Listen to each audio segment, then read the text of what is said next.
The bereavement listening service was fabulous during lockdown. We didn't know how it was going to be. It was lockdown has been a learning curve for everybody, hasn't it? But the fact is that we didn't have people that we had to furlough.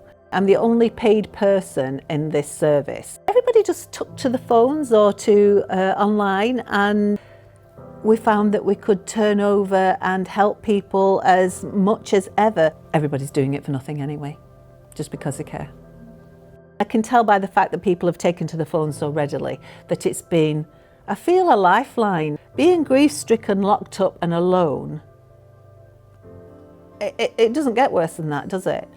And the loneliness, I think, you know, I've talked to far more people who probably don't need the bereavement listening service but are alone, and I will talk to you till society opens up again, because that's humanity.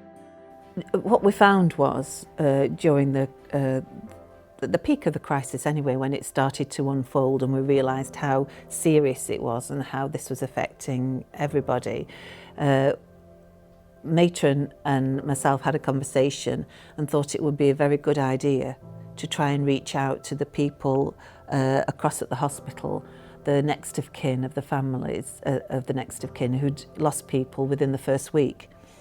And there was a lot of people. We were using some volunteers, some people who were shielding at home, to contact people and just offer our condolences and see if they had enough support. A lot of people want some time to remember in the future, and I don't know how we're going to do it, but a lot of people have said we want to take some time out to acknowledge what we've been through, and a lot of people do. So perhaps that's the way forward. We'll have to think of how we acknowledge those deaths and to just take some time out for the staff, for everybody to just pay the respects.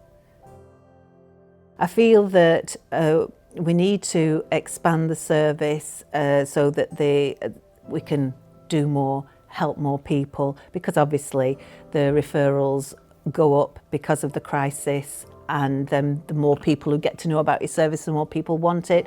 So I think that going forward, we'll probably have a larger service, and then we'll probably have a befriending service, and then drop-in cafes. If we can re-establish them, perhaps we can have more.